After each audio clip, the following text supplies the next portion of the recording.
So I'm going to insert in here just we're going to do a quick side trail before we actually do a hierarchical analysis.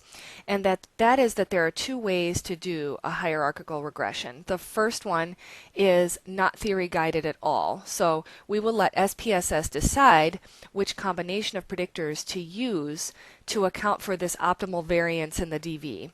So there are different ways to do this, and first there's the backward selection method, where we begin with all of the predictors in the model, and the computer decides which one is not contributing very much variance to the DV, so the least amount of variance, and it kicks that one out. And then it reanalyzes, and it looks at, because the beta weights change when one predictor is kicked out, the beta weights change, and then based on the new beta weights, the computer decides, okay, this next predictor is predicting the least significant amount of variance in the DV. So I'm going to kick that one out, and then it reanalyzes, and it goes through this iterative process until all the terms in the model are significant and they contribute unique variance to the DV. So that's the backward method. The forward method works in reverse. So it begins with no predictors in the model, and the computer looks at how much variance each contributes to the DV, and it selects that one and adds it to the model.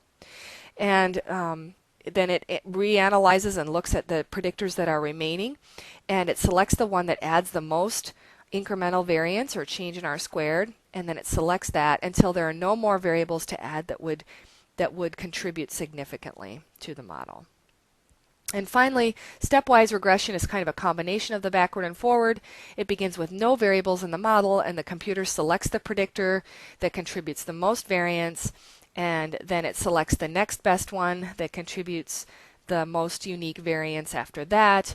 And then if an earlier one becomes insignificant, so it reanalyzes the model, and if that original predictor that it selected becomes insignificant, it kicks that one out, and then it reanalyzes. So it's again an iterative process where it's deciding. The second way is theory guided, where you are the one who's deciding your underlying theory, and you're letting that drive the decision about which predictors to enter in which sequence. So you are the one deciding, as the researcher, which one matters the most, and then you're going to enter that one into the last block. So this is the hierarchical method where you are deciding rather than the computer. So you will see some articles in our field that in our respective fields that use some kind of selection method that is not theory guided, and typically this is done when there are lots of predictors in the model and or many possible predictors for the DV, and so you want to know which ones are the most important.